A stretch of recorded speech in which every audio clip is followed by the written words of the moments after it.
Lethal Debts written by B.K. Smith and narrated by Tyler at Revoicer. Note, where you hear me say one number randomly, or a couple of numbers like 1, 2, which comes up in the first chapter, those are endnote markers. There is a link in the notes section of this video where you can download a book in PDF for free. The endnotes are included. There is also a link to what pictures I could find of the characters. Thanks for listening. Let's get to the book. Introduction. Lethal Debts begins with the 1972 disappearance of a banker in Washington, Indiana. Beth Carter was 45 years old, a wife, and mother of 7. 6 months later, in the little town of Ingram, Texas, an intruder kills Albert F. Kennedy, Jr., Thomas E. Kennedy, and his wife, Edna Gayle Kennedy, breaking into 2 separate homes to do so. The link between the crime in Indiana and the Texas crime were the debts of retired Lieutenant Colonel Grady Thorn, Jr. He owed the Kennedys a large sum of money, and he owed many thousands, as well, to Citizens Bank and Trust where Beth Carter worked. I have abandoned this book a few times, because I felt I could not use the real names of 2 people in the story. However, as it turns out, I had to write it. I didn't have a choice in the matter. In case you weren't aware, most writers don't write for fame and fortune. We write because the people in our books move into our heads and won't leave until we tell their stories. That's how it was with Lethal Debts. There was no other option, so I wrote the book and changed the names. One change was for a victim, Beth Carter, and the other name change was for the villain, Grady Thorn. I didn't want anyone to come for me with torches and pitchforks after learning I had changed the names of 2 real people in a true crime book, so I made this a giveaway book. I changed the names for 2 specific reasons. If you want to know more details about that decision, check for a post on my blog from December 2024. I'll explain it there, otherwise, this intro would be 3 pages, and it would contain a spoiler. All the sources I used in my book are included in the endnotes, so if you really wanted their names, it would not be hard to find them. But this way, I have put a buffer between my book and the real names of the Carters and the Thorns. Thanks so much for downloading Lethal Debts. Sincerely, B.K. Smith. VintageTexasCrimes@gmail.com. P.S. 2 more books are on the way. Unlikely Victims and Declared Dead in Dallas County. Summaries of them are at the end of this book. Part 1. Beth Carter's disappearance from Washington, Indiana in 1972. Chapter 1. The exceptional Beth Carter. In the 1970s, women had limited career choices. Most chose careers in nursing or teaching if they were fortunate enough to attend college. Beth Dawson Carter was an exception. She started her career at Citizens Bank and Trust, CBT, as a stenographer when she was 18 years old. She had no formal education, but she worked hard and impressed the right people. As early as 1968, the annual report of CBT of Washington, Indiana listed Beth as an assistant vice president. That's what caught my eye right off the bat about this story. I saw that Beth Carter had an officer's title at the bank where she was employed, and I wondered if that was an error. I kept digging and found out that not only did she have a job where she was that successful, but Beth also had a husband who adored her, plus 7 children, 4 daughters and 3 sons. In 1972, the year Beth vanished, she was at her professional best, and by all accounts, she was also a terrific wife and loving mother. Beth's parents, Margaret and Floyd Dawson, were just 18 years old in March 1927 when their baby girl was born. The Dawsons lovingly named her Elizabeth and called her Beth. They gave her no middle name, possibly because of a bit of a trend in the 1940s. Having no second name allowed young women to adopt their maiden surnames as middle names when they married. Beth was a daddy's girl. It's no wonder she married a man later who was as much of a railroad man as her father, Floyd, who would work for Bando Railroad all of his life. Her mother, Margaret, was a homemaker. 2. Beth attended Washington's private Catholic school and landed a job right out of high school with Citizens Bank and Trust, CBT. By age 45, Beth had worked her way up the ranks into the job title of Assistant Vice President of CBT. Such achievement was almost unheard of for women in 1968. Even more impressive is that Beth had continued working and advancing her career while her family grew to include 7 children. She was a testament to what hard work can do, even in a small town like Washington, Indiana. Beth was a role model for young people, especially girls, until the middle of the summer of 1972 when Beth vanished. It happened on the evening of Monday, July 31st. What we know about Beth's activities that evening comes primarily from a phone call she made to a friend and a phone conversation with her husband, David Carter. David was in Flora, Illinois on business. He had been out of town on a train for 2 days, as a locomotive engineer for the Baltimore and Ohio, Bando, Railroad. David worked away from home quite a bit. He had been working for Bando for 27 years, and David was every bit as successful in his career as Beth was in hers. It worked because they were such a good team together, and they taught their kids to be responsible. The Carters had learned the secret of raising 7 good kids when both parents work at demanding full-time jobs.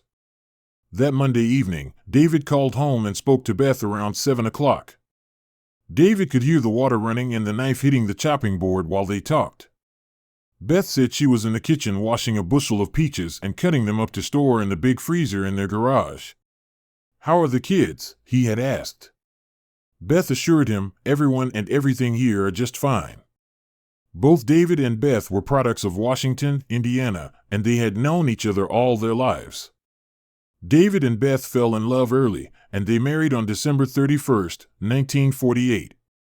Both were 21 years old on their wedding day. Beth had been at her stenographer's job for 3 years at CBNT, and David had worked for Bando for the same amount of time. 3 years later, the Carters had their first child, a boy. Jonathan Carter was born about 3 years after they married, and was almost 21 years old and engaged to be married when Beth vanished. The youngest Carter child, Eddie, came along 14 years after Jonathan. Eddie was 7 that summer. Between Eddie and Jonathan were Marilyn, Lawrence, Sherry, Natalie, and Jill, V. David and Beth would have celebrated their 24th year of marriage at the end of 1972, so the couple knew each other well. Nothing raised David's suspicions or gave him cause for concern when he spoke with his wife that Monday evening. Everything seemed to be normal. After talking to David, Beth finished her task with the peaches. She then placed a call to a good friend named Linda Johnson, who later said Beth's call came about 7:45. During the call, Beth told Linda that she was meeting with one of her good customers from the bank, namely Grady Thorn, Jr., who was driving in from San Antonio, Texas. Beth had known Grady Thorn as a client of the bank for around 10 years, but they were both from the same small town, so she may have been aware of him or his family's presence in Washington before meeting him at the bank. When Thorn came into town and went to CBNT to conduct business, bank employees knew Thorn would only deal with Beth. Although the former soldier was from Washington, in 1972, the Thorn family had put down stakes in San Antonio, Texas while being stationed there. Thorn had told Beth earlier in the week he was coming to the Hoosier State for a visit and would like to meet with her at 9 o'clock on Monday evening. Beth also told Linda Johnson after they finished with business she planned to have dinner with Thorn. After the conversation with Linda, Beth left. She told her daughters Sherry, age 17, and Natalie, age 14, she was going back to the bank to finish up some work. 6. Beth told the kids goodbye and slid into her new Oldsmobile Toronado. She backed out of the driveway of the attractive, 2-story, 5-bedroom home with a pool she and David had built for the children. Beth could not have imagined she would never be back. She and David had worked hard, saved, and sacrificed to build their home in the nicest neighborhood in Washington. But after she left to go to the bank that Monday evening, Beth would never see her dream home again. Chapter 2. What we know about Grady Thorn's activities. Let's back up a couple of days to see what happened 2 days before Beth disappeared. These facts come from an article published by San Antonio Express and News in 1973. The article attributes Sheriff Everett Beasley from Daviess County, Indiana, as the source of the times and activities. On Saturday, July 29, 1972, Grady Thorn and his mother, Glenn Thorn, left San Antonio, Texas early. They reached Washington, Indiana about 17 hours later, probably around midnight. Thorn dropped his mother off at the home of her friends in Washington. He had arranged previously to spend the night in a friend's cabin on the White River, about 15 miles from Washington, and he stayed there alone. The morning of July 30th, Thorn was to meet for breakfast with the cabin's owner, but he didn't arrive at the friend's house in Washington until 11 a.m. I don't think that's necessarily suspicious.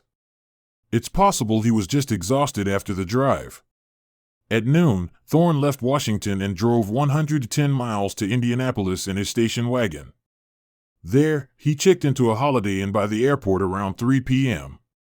At 11:35 p.m., Thorn left the Holiday Inn and rented a car from Hertz, a Ford Torino. During the investigation, the police were stumped about why he would rent this car and pay $15 per day for it. That would be like $100 to $150 now. According to the sheriff's reports, the car doesn't move again until August 1st. On Monday, July 31st, the day Beth disappeared, little is known about Thorn's activities or whereabouts. Linda Johnson had reported he was supposed to meet Beth at C-Band T that evening at 9 o'clock. Thorn called his mother around 6 p.m. and reached her at the friend's home in Washington. Notably, Thorn had made an appointment to have dinner with a friend's sister in Indianapolis that evening. The sheriff's report states he didn't show up to meet the friend's sister. Him not going to dinner with the woman fit with law enforcement's belief that at the time he was to meet her for dinner, he was on the way to meet Beth, or he was already at the bank in Washington, a 2-hour drive away from Indianapolis. The sheriff reported that on the morning of Tuesday, August 1st, the friend's sister called him at the hotel. Thorn agreed to have lunch with her. He kept the lunch appointment, either meeting the woman in Indianapolis for the meal or picking her up in the rented Torino at her house and driving to a restaurant. As best as the investigators could tell, this was the only time Thorn drove the Ford Torino rental. After lunch, Thorn went back to the hotel, switched cars, and drove his station wagon 110 miles back to Washington where he picked up his mother. Grady Thorn and his mother left Washington at 6:30 p.m. They again drove 110 miles back to Indianapolis, returning to the hotel. On Wednesday, August 2nd, he returned the rented Ford Torino to Hertz near the Indianapolis airport around 9:25 a.m. It had only 15 miles on the odometer that Thorn had put on the car. The mileage was accounted for by the trip to lunch with the sister of his friend. After returning the car, Thorn and his mother left Indianapolis destined for San Antonio, Texas, a 1,210-mile trip which would take 18 hours to drive straight through. Let me pause the story for just a moment to ask a rhetorical question. Why on earth wouldn't Grady Thorn return the Torino on Tuesday, August 1st, after lunch and leave Indianapolis? Instead, Thorn left the rental car sitting unused another night and drove south in his station wagon toward Texas, going 110 miles to pick up his mother in Washington. He then goes back to the hotel, away from Texas, which is another 110 miles. The next morning, they return the car and drive the same 110 miles, heading south again, toward San Antonio, Texas. A more rational approach would be to check out of the Holiday Inn before going to lunch with the friend's sister on August 1st. After lunch, he could go straight to Hertz and return the Torino, take a taxi back to the hotel, if it was too far to walk, collect his car, and go pick up his mother in Washington. They could have gotten a hotel room in Washington, Louisville, or Evansville for that night. That way, he would cut out the extra miles on August 1st and 2nd, not to mention save the time Thorn spent going back to Indianapolis for another night after he picked up his mother.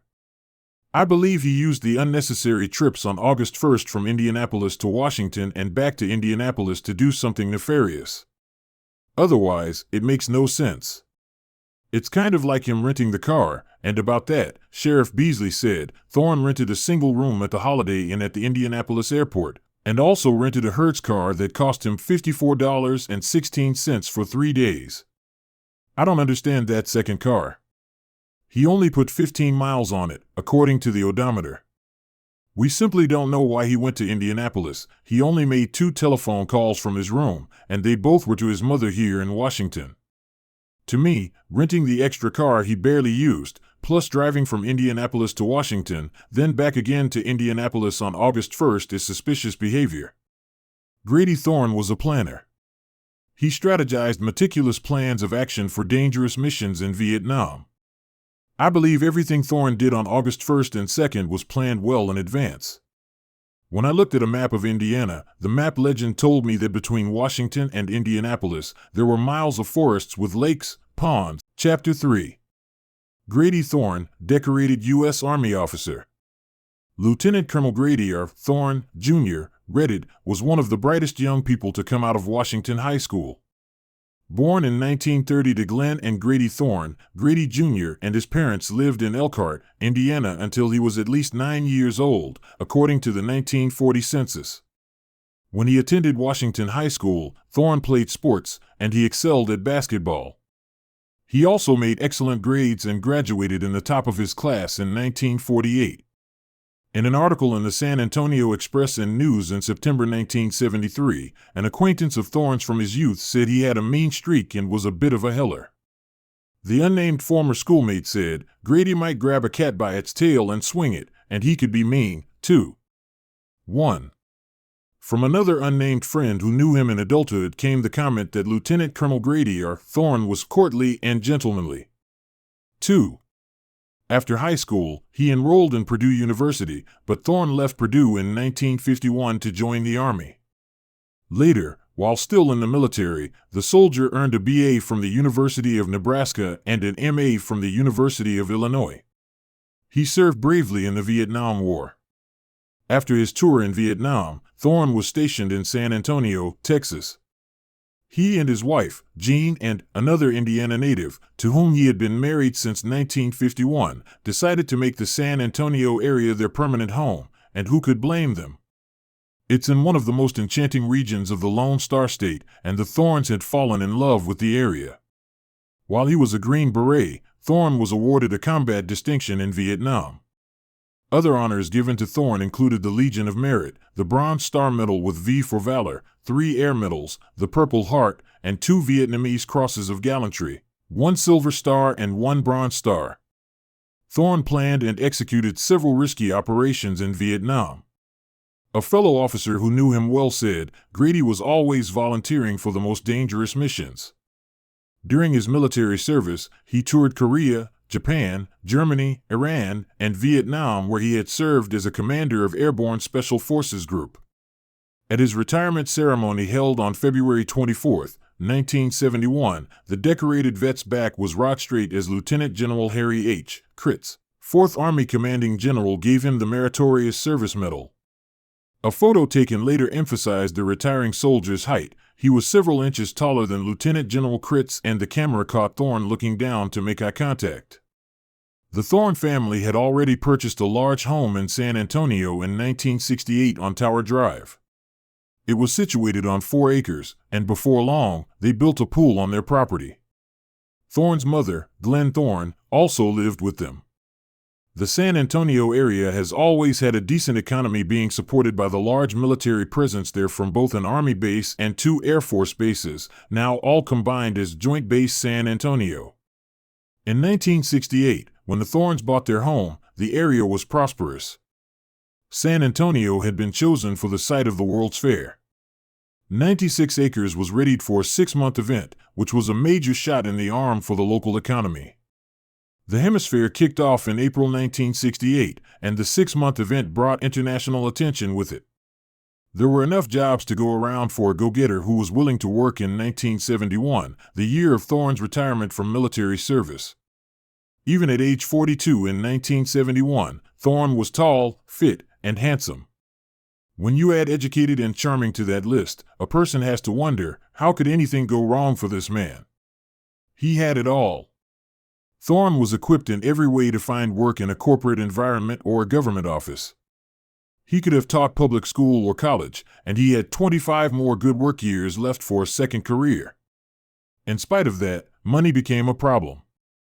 After retirement, Thorn started an antique gun business that he called Thorn & Sons Antique Firearms.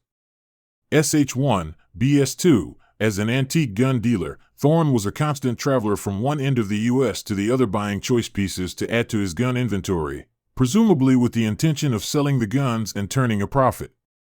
When Grady Thorn needed to borrow funds, he went to Indiana to Beth Carter's bank. The bulk of his banking took place in Washington, where people knew him.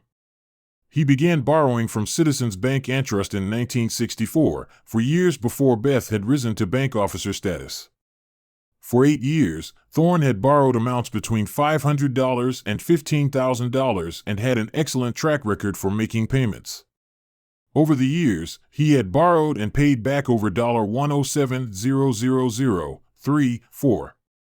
When Beth was given the power of making loans with her promotion and new title in 1968, Thorn began to deal only with Beth. If he came into the bank, the other employees knew he was Beth's bank customer. Between his retirement in February 1971 and July 31, 1972, Grady Thorn apparently needed money. That's when he started borrowing heavily. Trading antique firearms is an expensive, time-consuming niche business to enter no matter what decade it is attempted. A business owner couldn't just place an order for 20 items, purchase them at wholesale, and wait for them to ship.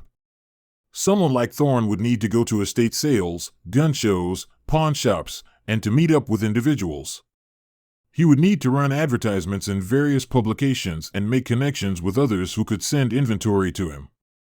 While he built his inventory, Thorn also needed to find buyers, and that never happens overnight. It takes years. When thinking about what other issues may have caused Thorn's cash deficiency, consider these things. Grady Thorn said he had a part-time job as a Bell and Howell School representative. Thorn also listed himself on his financial statement as a partner in a sporting goods store in Veedersburg, Indiana. But how much profit could the little store actually make for Thorn in a town with a population of only 2,200? I suspect it was probably only breaking even or maybe even operating at a loss. And there was the matter of his retirement income. If Grady Thorn was in his early 40s when he retired from military service, his monthly income would have been around $500 or less based on the schedules I have found online. Of course, if Thorn held off another 15 or 20 years before taking a retirement check, he would get at least twice as much, maybe 3 times. If that was the case, Thorn didn't have any money coming in from his retirement pension during 1972. Between January 11, 1972 and July 7, 1972, Beth approved $43,000 in loans for Thorn on which he was paying approximately $860 per month. See the list of the loans and explanation about the payments in the endnotes. 5. And one more thing to note is that the Thorn's house payment was $110 per month, not including taxes, insurance, utilities, and so forth. 6. In the course of 6 months, he had borrowed a huge amount of money, and the Thorns had been sensible money managers before. Today, when this happens to people all at once, which is what seems to have happened to Grady Thorn, we can usually identify an underlying problem like drugs, online addictions, mental illness, or gambling. Online addictions would not be the problem. Drugs does not seem like the answer. But I wonder if he had an untreated mental illness that caused him to mismanage his money or have grandiose ideas about making truckloads of money as an antique gun dealer. Finally, there is always the possibility he was gambling too frequently. At the time, most gambling opportunities were in Las Vegas and Reno, Nevada, 2 states over from San Antonio. Thorn traveled quite a bit, so that could be a possibility. Whatever the case, Thorn was not managing his money properly. On the day Beth went missing, she issued an $8,000 cashier's check, 7, bringing the total owed, at least temporarily, to $51,000. The cashier's check was dated July 20, 1972, and there was no mention of a loan file to support disbursement of those proceeds in my sources. Some articles written about Beth's disappearance suggested she had extended loans over the limit she was allowed to extend. This was couched in the article as if she was doing special favors for Thorn. To believe that about a missing victim, I would want to see a source for it, and none was provided in the reporting of this salacious tidbit. Perhaps that information came from a gossip and rumor mill where someone wanted to make more of Beth's relationship with Thorn than existed. In this case, it seemed like victim shaming and blaming more than newsworthy information. Citizens Bank and Trust was quick to announce they were going to do an audit. They did, and no missing funds were discovered. If Thorn was overextended on loans, there was undoubtedly something more to know about why Beth allowed it. She did not work her whole life to become one of the few women bankers in her state only to throw it away for Grady Thorn. She was too sensible. Her home, husband, and family meant too much to her. In March 1972, Thorn's financial statement had shown assets of $157,760 and a net worth of $115,200, indicating he had debt in the amount of $42,560. If the financial statement is to be believed, of that, $22,560 was high-interest consumer debt. In 1968, the Thorns had put out a large down payment for their house, and they also remodeled their kitchen for $4,200. The purpose of mentioning the down payment and the kitchen update is to suggest that the Thorns probably didn't have a large reserve of cash built back up in their savings by this point in 1972-8, but that is pure speculation. Thorn's patterns after retirement lead me to believe he had no intention of working at a full-time job where he could stabilize his finances. Apparently, Thorn had entered the hamster's wheel of digging himself deeper into debt and unable to stop. He had done well while in the Army, but he was struggling outside of military life. Chapter 4. Gone. Beth told her friend she was meeting Grady Thorn that Monday evening, and she was never seen again. If her friend, Linda Johnson, had known she didn't come home Monday night, she would have sounded the alarm. However, Beth's children were not concerned. Beth worked long hours frequently. The Carter children ranged in ages from 21 down to 7 years old, and 4 of them were over 17. The older ones were accustomed to helping with the younger ones. So when she didn't come home on Monday night before the Carter family went to bed, they thought nothing of it. They thought even less about it if their mother was up and gone again when they woke up. When David came home on Tuesday, he wasn't disturbed that Beth hadn't come home Tuesday night. She traveled a few times a year for work. David and the kids reasoned she must have had a work function out of town, and they had probably forgotten about it. This sounds crazy today because we have smartphones and stay in contact with people via text all day long. Times were different. Family members weren't in constant contact with each other like they are now. If David lost Beth's itinerary when she was away on business, he had to call her secretary to find out where she was staying. In the 1970s, people did not get calls at work unless an emergency erupted from something like a house fire, a serious car accident, or a life-threatening illness. So rather than disturb Beth's co-workers, he probably just figured she'd be home soon enough, and he could wait it out. However, when she didn't come home by Wednesday evening, David became alarmed. He went up to the bank and saw Beth's car was parked in the back, unlocked. To be honest, I don't know the exact sequence of events when Beth's car was discovered. The journalists who reported on this story in 1972 and 1973 were all over the place when describing the order of events. The first time I started making notes about this story, I understood it to be that David found her car on Wednesday evening sitting unlocked in the bank's rear parking lot, and when he saw that, he realized something was terribly wrong. Again, I am pausing the story to throw out a rhetorical question. It is on my mind every time I think of David finding the car. Did no one from the bank think it was strange Beth wasn't at work on Tuesday or Wednesday? But her car was sitting in the parking lot behind the bank? I guess it is possible that Beth was so constant, dependable, and trustworthy that her husband and her boss never thought to question where she was, even when she had slipped off their radar and didn't come home for 2 nights or show up for work 2 days in a row. Whatever the case, when David saw her Toronado parked behind the bank, that's when he got frantic. David called Sheriff Everett Beasley of Daviess County, Washington. The sheriff was out of town and didn't answer, and David didn't leave a message on his answering machine. He didn't call anyone else that night about Beth's disappearance. I am pausing here for a moment to discuss that call because I know readers will wonder about it, as I do, based on how we do things in the mid-2020s. Why did David only call Sheriff Beasley? It didn't make a difference in the long run. Even so, I was puzzled by it. I can understand David not leaving a message because answering machines had not been around long. The technology was brand new in 1972, and few businesses or individuals had them. The machine would have caught David by surprise. However, that he reached out only to Sheriff Beasley confused me at first. But I looked at Google Maps and found the subdivision where the Carters lived. I realized the Carter's home likely wasn't within the city limits in 1972. It might not be even today because it's at the far northeast corner of the city. A residence outside of the city's boundary would be in the county sheriff's jurisdiction. But I imagine that David didn't sleep much that night. He went in person the next morning to the sheriff's office. He informed Sheriff Beasley that no one had seen Beth since Monday at 8 p.m. when she left the house. The sheriff checked out David's story that he had been working the night Beth left, and he was quickly cleared. With that out of the way, the sheriff didn't know exactly where to go next, except to Beth's employer.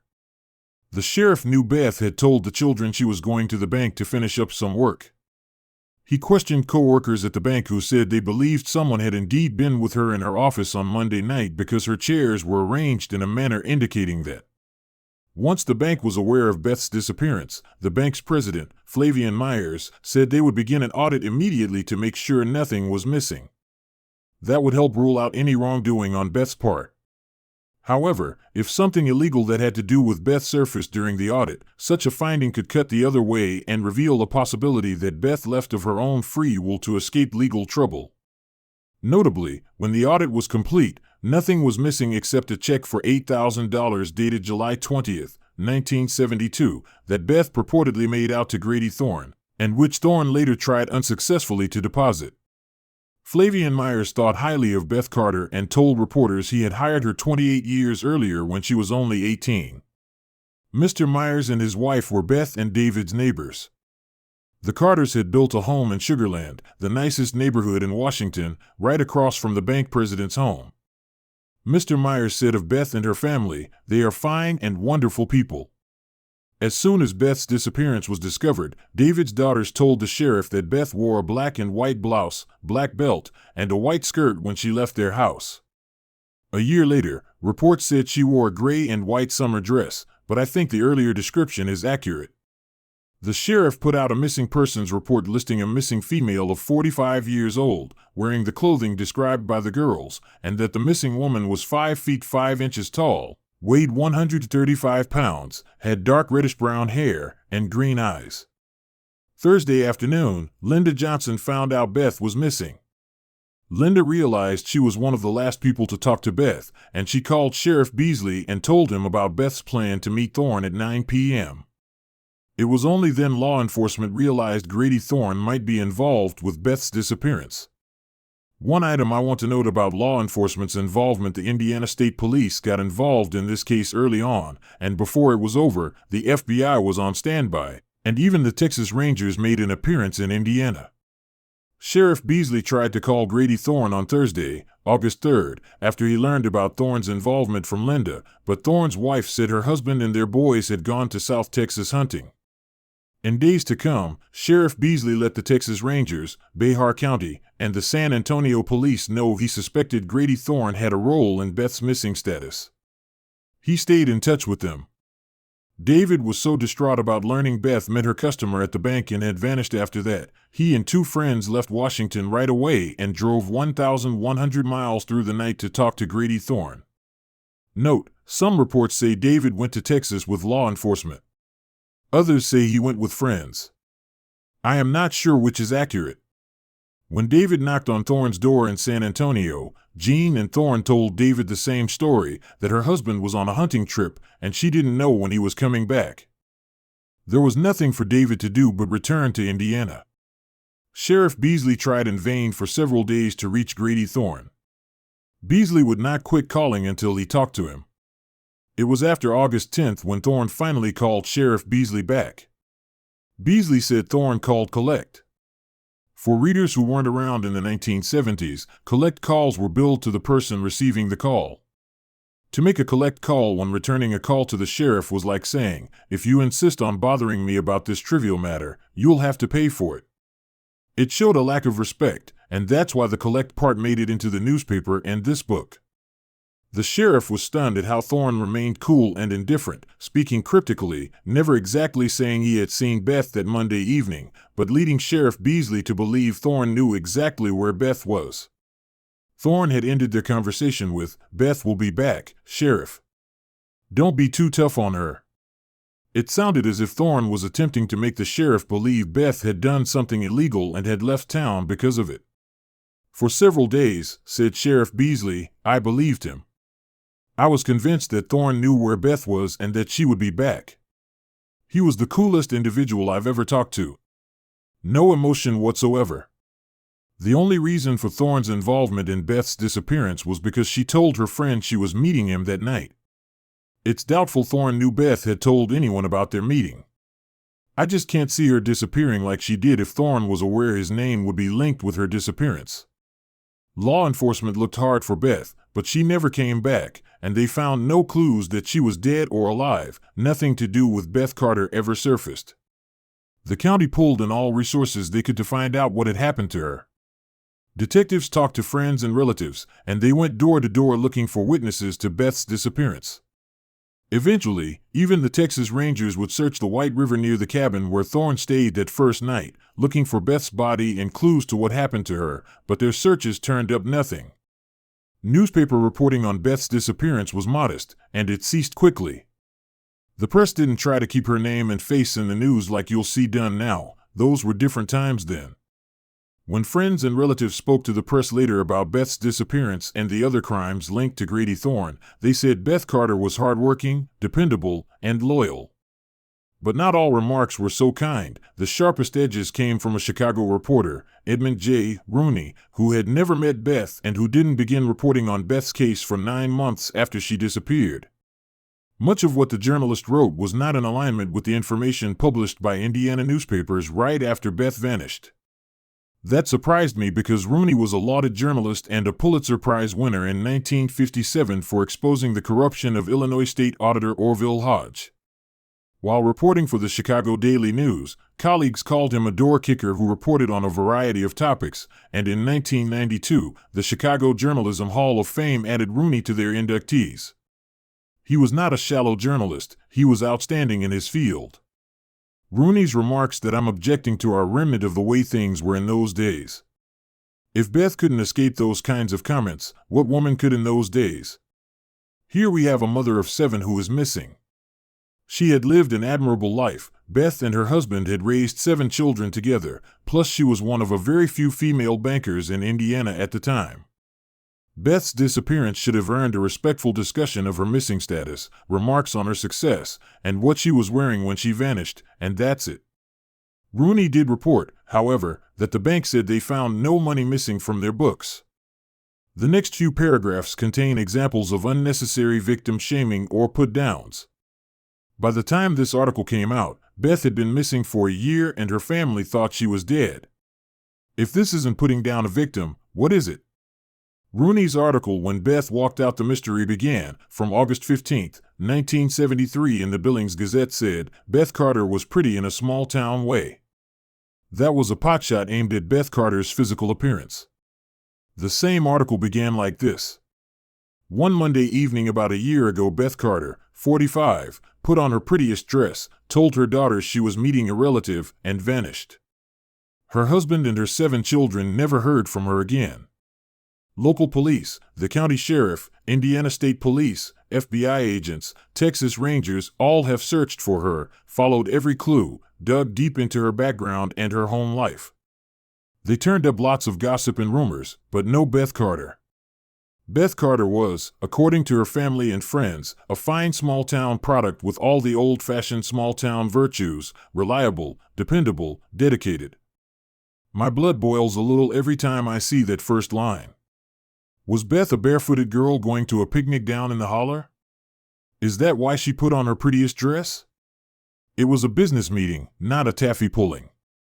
According to the articles published right after Beth had disappeared, she was last seen in a skirt and blouse. She had not chosen the prettiest dress she owned to meet Grady Thorn. The phrase took away from the professional image Beth had worked so hard to build. Rooney then says she had told her daughters she was going to meet a relative, which was not where she was going that evening. In fact, neither the statement about her clothes nor what Rooney said she told her daughters matched the articles written right after her disappearance. The Chicago Reporter also said no leads or clues existed to investigate, except the gossip and rumors around town, which implied the gossip and rumors were about Beth. Those comments make the reader wonder, were the rumors about a secret love affair? Or was Beth doing something illegal at the bank? These were unnecessary remarks. I am so sorry the family had to deal with that. The noise over Beth's disappearance died down swiftly, leaving David Carter and his 7 children dealing with the pain of their loss and probably a change in finances. Since Beth was missing and not considered deceased, David could not access any death benefits they may have had. David had much to adjust to. He had lost the love of his life, and he was operating as a single parent of a full house. The 2 oldest Carter children married after Beth vanished, one in 1972 and the other in 1973. Beth had been thrilled about both weddings coming up. And Beth's father passed away in April 1973. When Beth missed all 3 important events, David knew she was never coming home, and he stopped hoping altogether. Nothing would have kept Beth Carter from being present for those important family milestones except that she was no longer alive.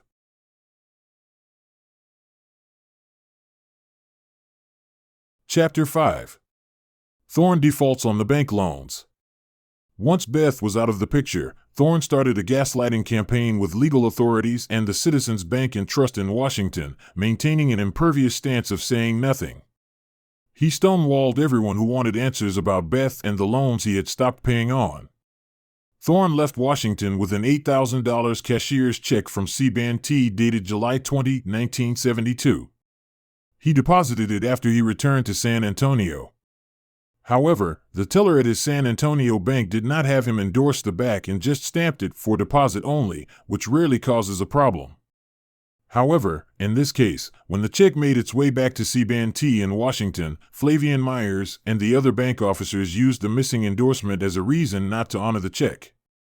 The bank believed the check to be fraudulent or written by Beth Carter under duress, and they eventually decided to sue Thorn over his possession of the check, saying he had acquired it by fraud and deception. Next, the situation that Citizens Bank and Trust feared happened. Grady Thorn stopped making payments on the loans and told the bank he had paid the 4 loans off. He claimed to owe them nothing.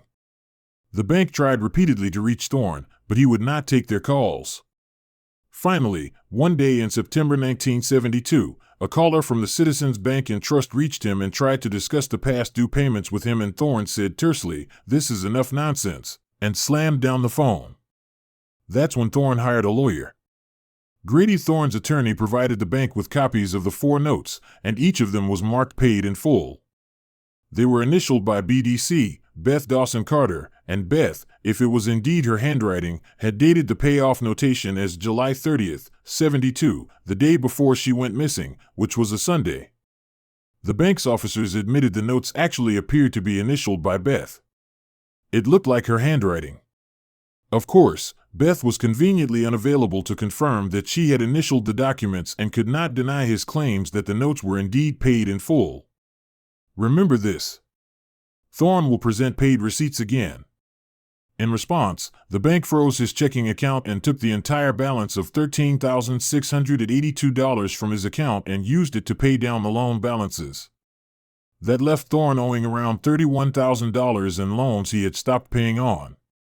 The former soldier must not have been very wise about the way banks work. Becoming delinquent on his 4 loan payments practically guaranteed the bank would take money from his account. Thorn was really pushing the fabrication that he paid Beth, and Beth left town with the money. If Beth had not told Linda Johnson that she was meeting with Thorn on July 31st, his scheme might have worked. Here, I will inject my thoughts after digesting these crimes for almost 3 years. The date of Sunday, July 30th, rather than Monday, July 31st, was written on the notes marked paid in full and initialed BDC because he wanted to make it look like he and Beth had met on July 30th. Thorn tried to make it look like Beth kept the money to pay off his loans and gave him the notes marked paid that day. Of course, after July 30th, friends and family would see Beth was unharmed and doing fine. Thorn wanted it to seem that on Monday, July 31st, Beth only said she was meeting Thorn, but in reality, she took his money, maybe hopped a bus, and left town on Monday night. His plan failed because Linda Johnson was aware of his meeting with Beth on the night of July 31st, and even with Beth out of the way, The bank wouldn't have let up just because he had Beth's paid in full notation with her initials. Chapter 6. October and November 1972. During October of that year, the bank sued Grady Thorn to collect $31,000 on the unpaid loans extended to him by Beth during 1972. They filed another lawsuit against him for obtaining the $8,000 cashier's check from Beth Carter using fraud and deception. During the lawsuits, they sent depositions to Thorn, in which the bank's attorneys posed questions like, how did you pay off the loans you claim you have paid? Cash or by check?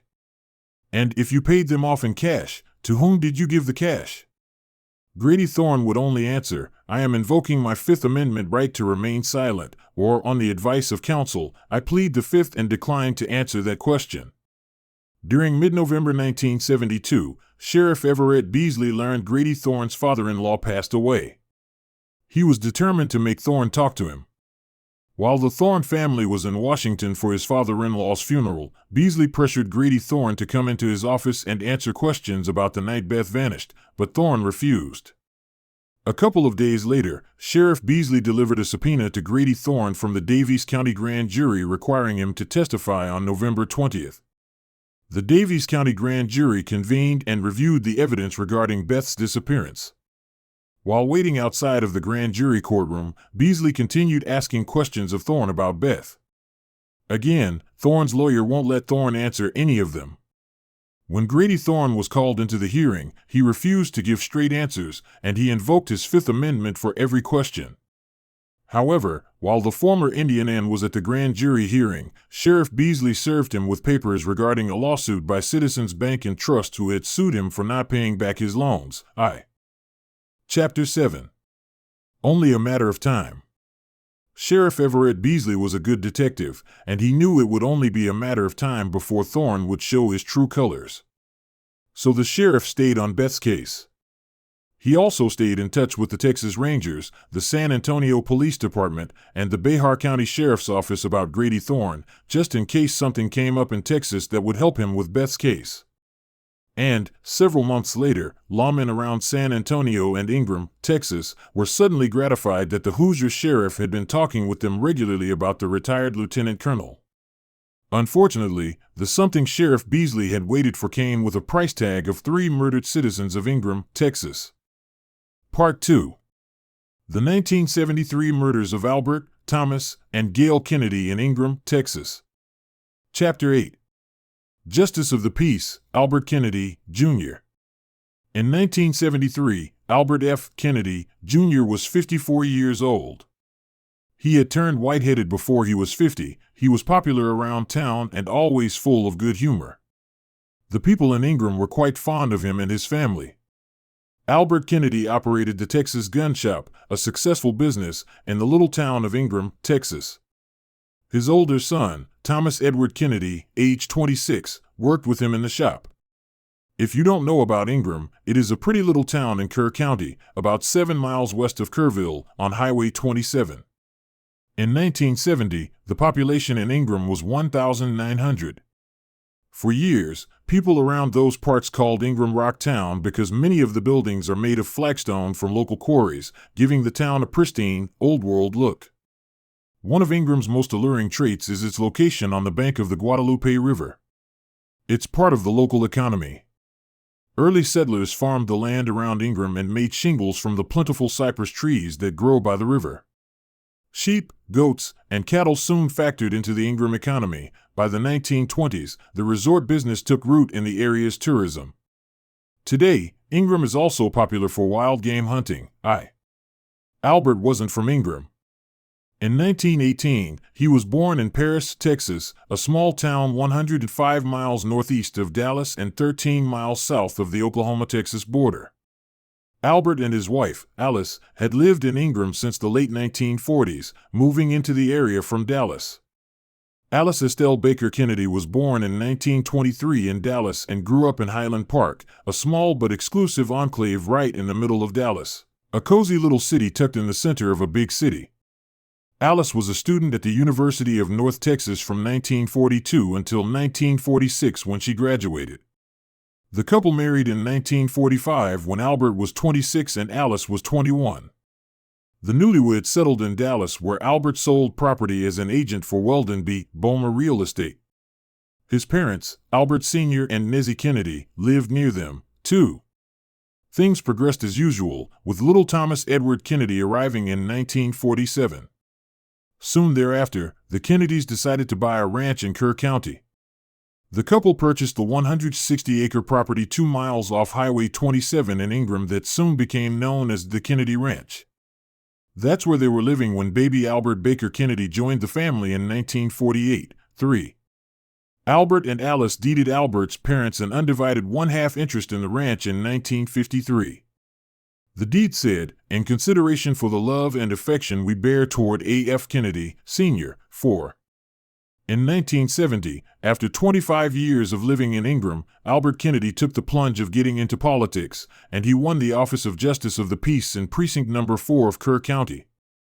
One of his memorable acts as JP was to officiate at the August 1972 marriage ceremony of his son Thomas to Edna Gayle Kennedy, a daughter of an old settler family in Ingram. Another action Judge Kennedy took in his official position was to declare his place of business, the Texas Gun Shop, as his JP office and courtroom. A sign in the office said, "Law west of Goat Creek." While the judge held court in his expansive gun shop, his son, Tom Kennedy, ran the business.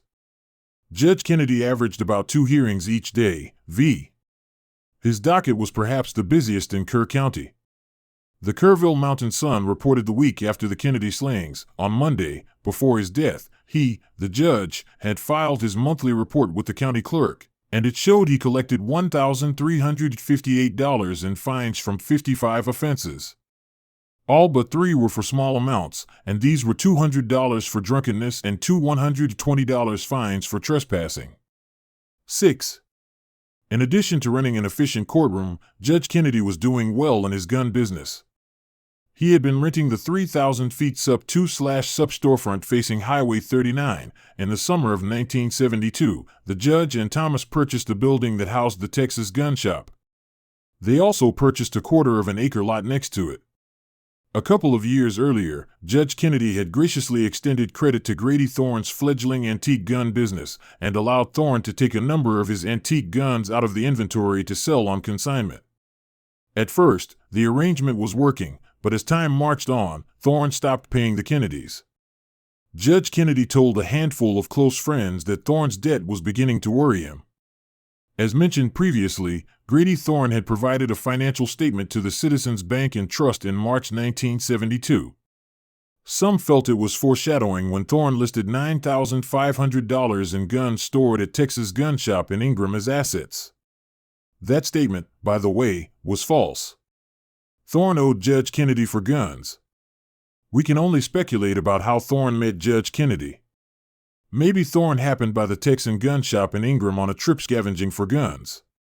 The Kennedys had a superior inventory of antique firearms as well as new weaponry. Judge Kennedy and Thomas were gunsmiths, and they were friendly people. Thorn himself had an interest in guns, and he was outgoing. Thorn and the Kennedys would have initially gotten along. Another guess about how they became friends is Judge Kennedy may have responded to an advertisement by Thorn in the local newspaper. During 1971 and 1972, classified ads placed by Grady Thorn seeking to purchase old firearms peppered local newspapers. The wording didn't vary much, except to mention a certain brand or type of gun.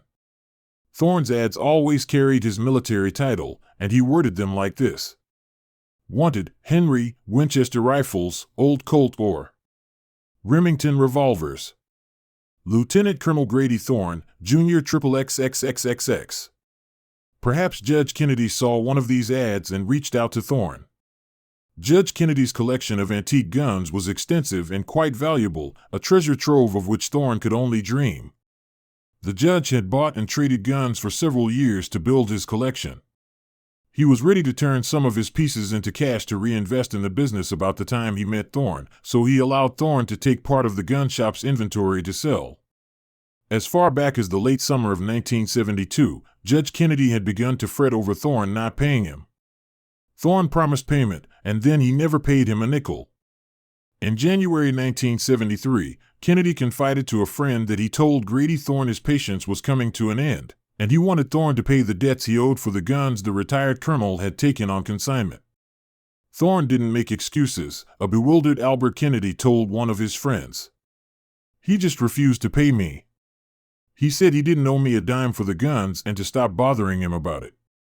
Needless to say, Thorn's bizarre answer and his audacity were shocking. Kennedy had quite a few conversations with friends about it. Judge Kennedy was worried about how he would get his money back. On the morning of February 5, 1973, Grady Thorn drove over from San Antonio and popped in at the Texas gun shop. Unfortunately, no one knows much about that visit, whether it was planned, if they discussed Thorn's indebtedness, or if there were angry words. It turned out to be the last day the law west of Goat Creek would be open for business. Chapter 9. The Kennedy Murders, Ingram, Texas, Monday, February 5, 1973.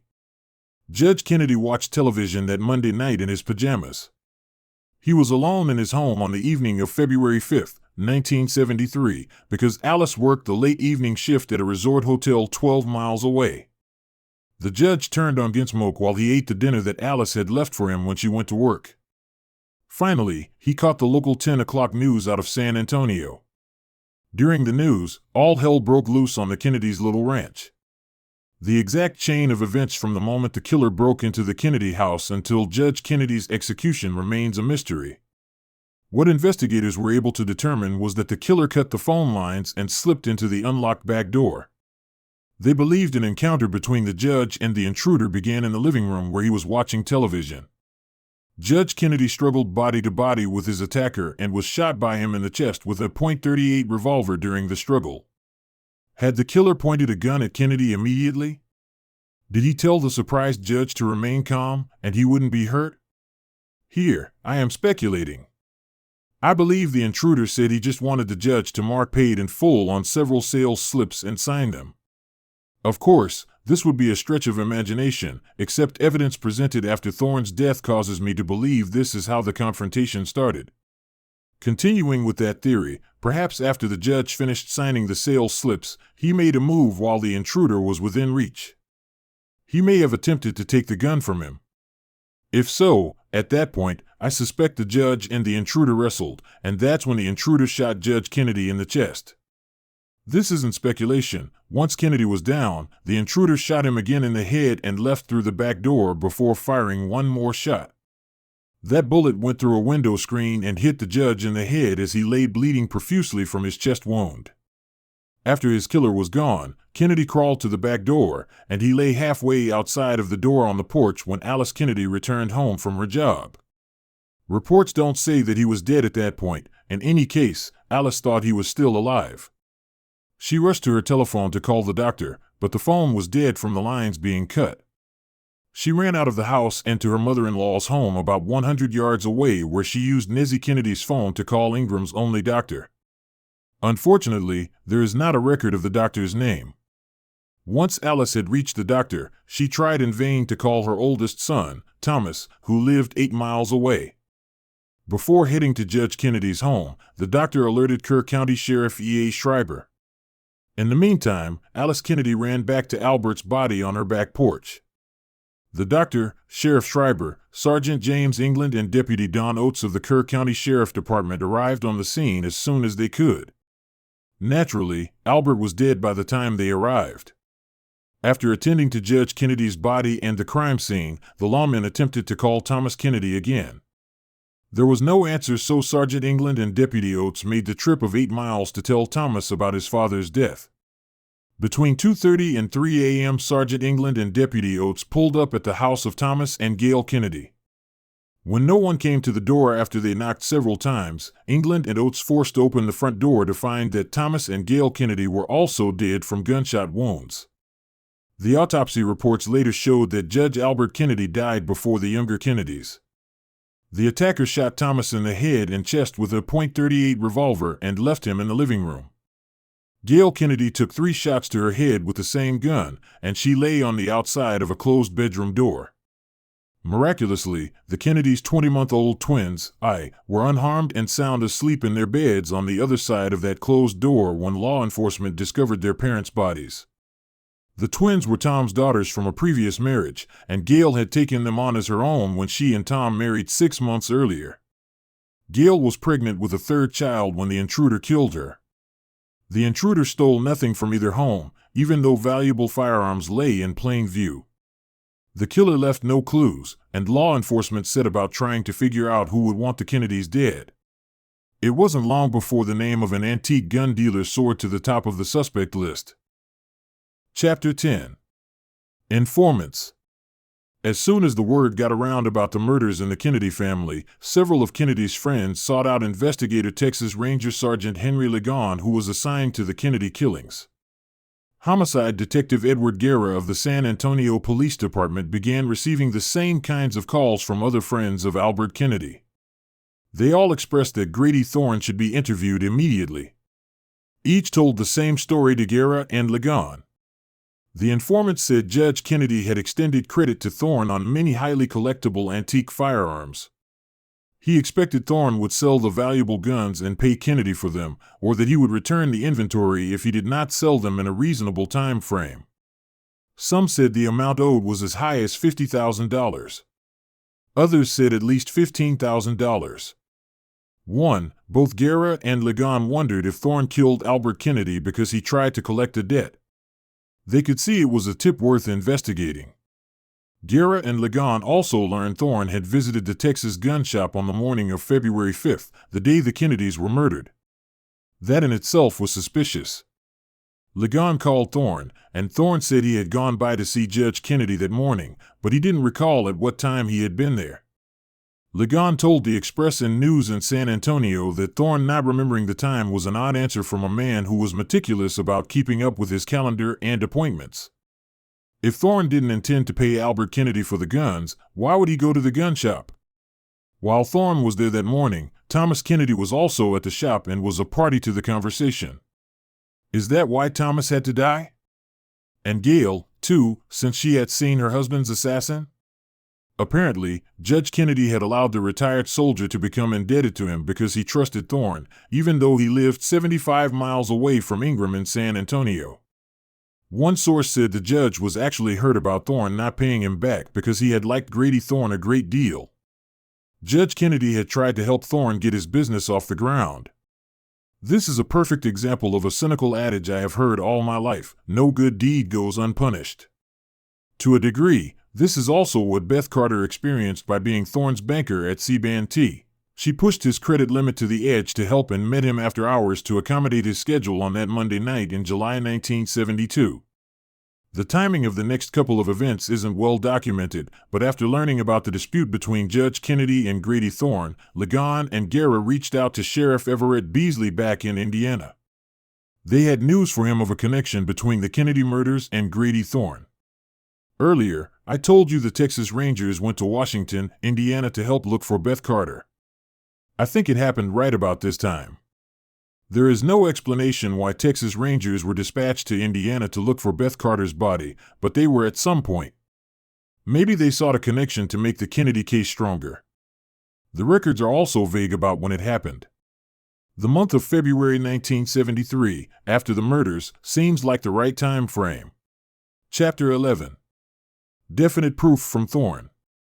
After Judge Kennedy's friends explained about Grady Thorn refusing to pay Judge Kennedy, Detective Edward Guerra and Texas Ranger Sergeant Henry Ligon demanded Thorn speak with them.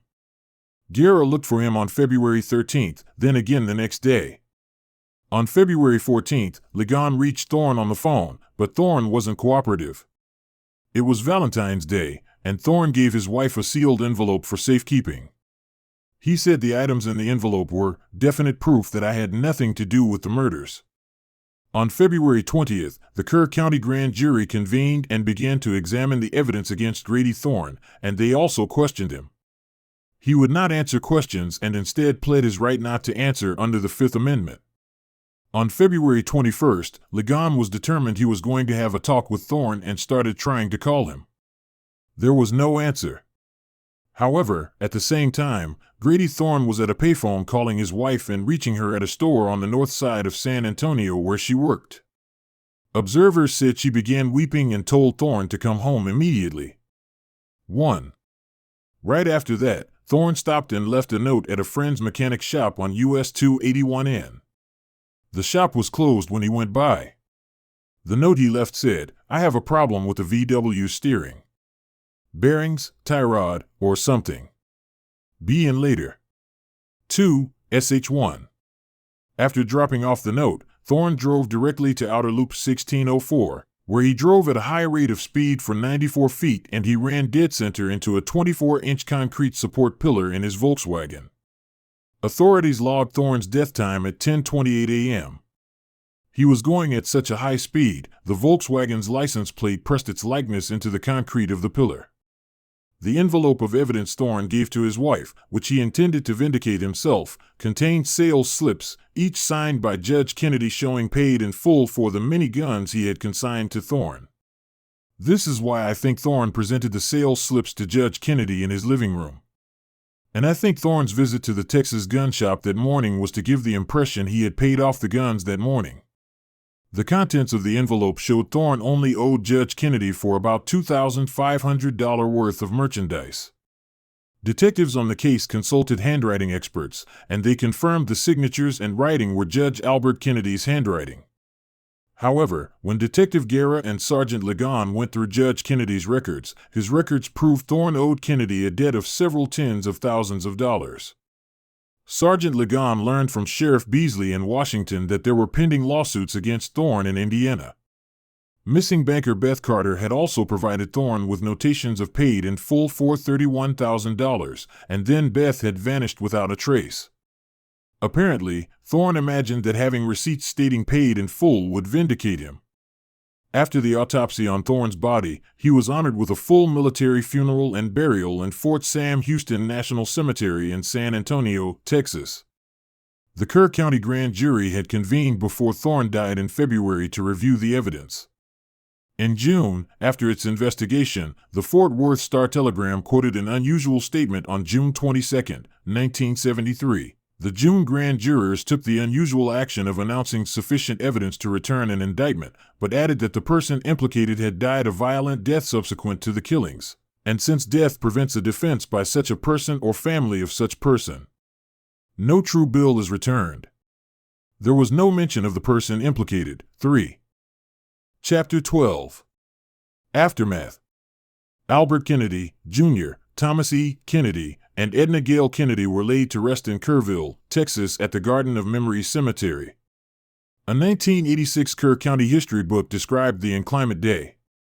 Funeral services were held Thursday, February 8, 1973, when the communities of Ingram and Kerrville paid their last respects despite freezing sleet and snow. Mourners attending graveside services had to walk about a half-mile in the sleet as most cars were unable to make it up the hill by the cemetery. The weather seemed to express the sentiments of the community over the assassination of 3 of Kerr County's finest.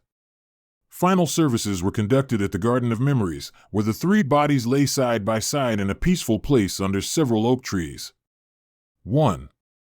At age 23, Thomas's younger brother, Albert Baker Kennedy, an unmarried young man, agreed without hesitation to become guardian of his brother's 20-month-old identical twin girls. After the funeral, he took his nieces back to the Houston area to live with him.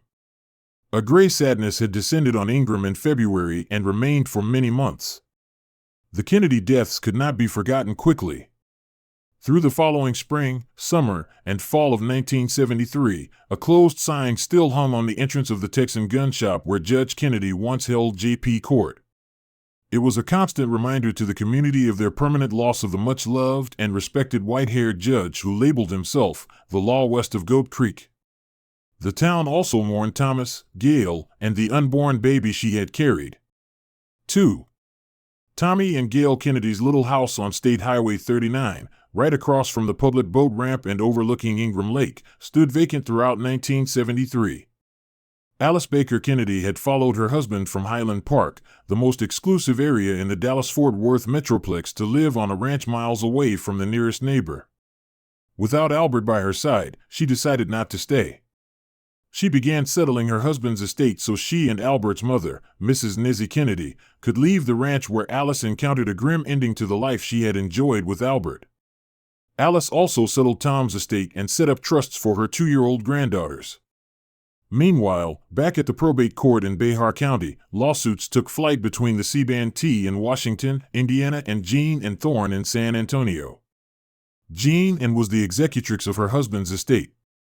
C-Band-T sued the estate. They wanted to collect their unpaid balances on the loans. However, when Thorn died, the bank dropped one suit against Thorn for the $8,000 cashier's check, which they believed Thorn obtained from Beth Carter using fraud and deception. The bank had steadfastly refused to honor the check, so they didn't lose money on it. It would have eventually turned into a criminal charge, so dropping the suit was prudent since there was no one to charge. Jean and Thorn made a counterclaim against the bank for the $13,682 taken from Thorn's checking account in November 1972, 4 months after Beth went missing. The bank admitted in its original petition it took the $13,682 to set off a portion of the money Thorn owed the bank on the 4 notes. The widow filed other lawsuits to collect the insurance proceeds from the $100,000 policy on Thorn's life.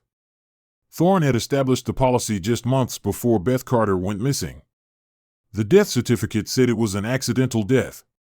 According to the Bexar County medical examiner during that period, Dr. Ruben Santos, he needed some proof of suicide before he could check that box. Santos said if he could examine the right shoe and it was on the accelerator when Thorn crashed, he would rule it a suicide. Thorn's right shoe and his foot were, in fact, embedded in the accelerator. 3. Apparently, a mix-up occurred with the paperwork. Santos said he never received the documentation on Thorn's shoe and the accelerator, so he never changed the death certificate to say Thorn's death was a suicide. Fidelity Guarantee Life Insurance said their experts investigated and determined Thorn died by suicide.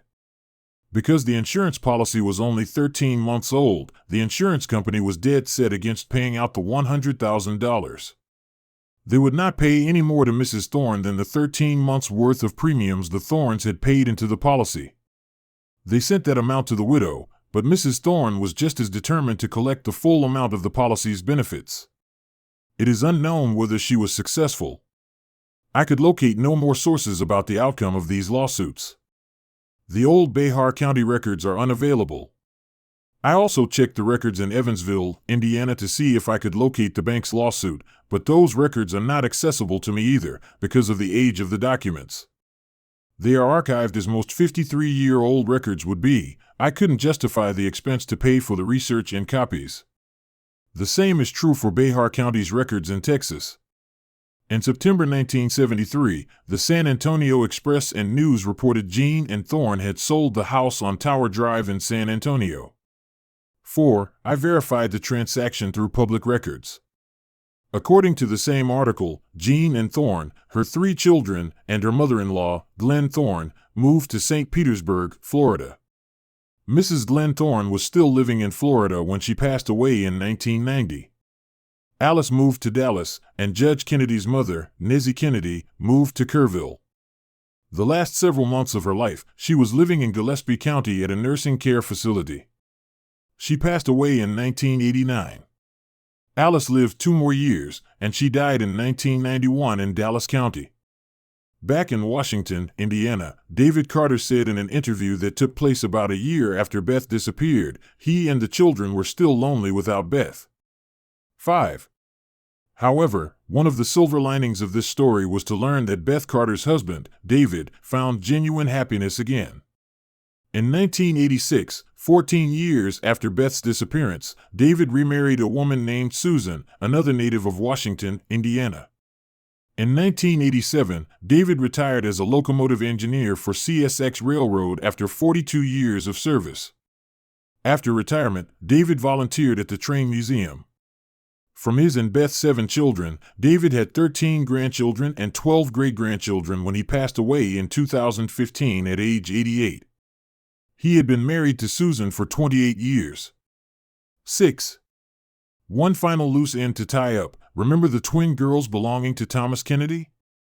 Thomas's brother, Albert Baker Kennedy, referred to going forward as AB to keep down confusion, was single at the time of the murders. He took his twin nieces to live with him in the Houston area right after the burials. I have already mentioned them, but I found something else just as I was closing out the book.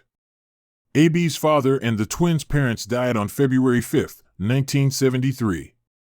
16 days later, on February 21, 1973, A.B. Kennedy and Sandra K. Samford applied for a marriage certificate.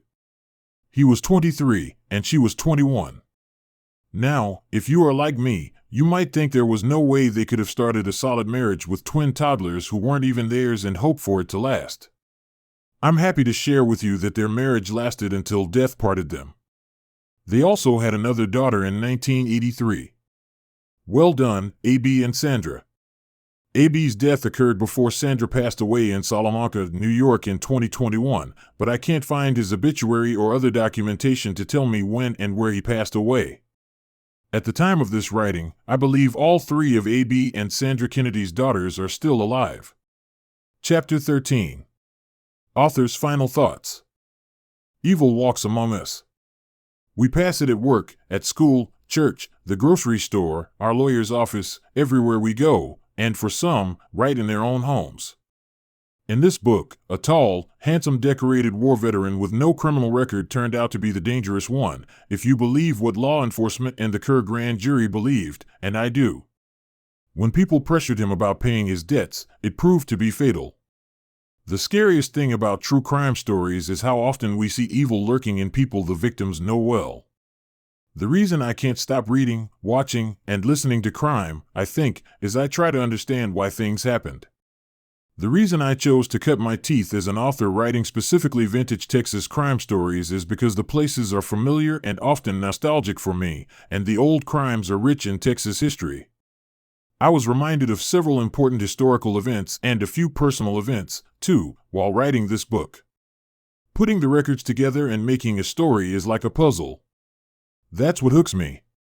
Why do you like true crime? Drop me a line at vintagetexascrimes@gmail.com. B.K. Smith.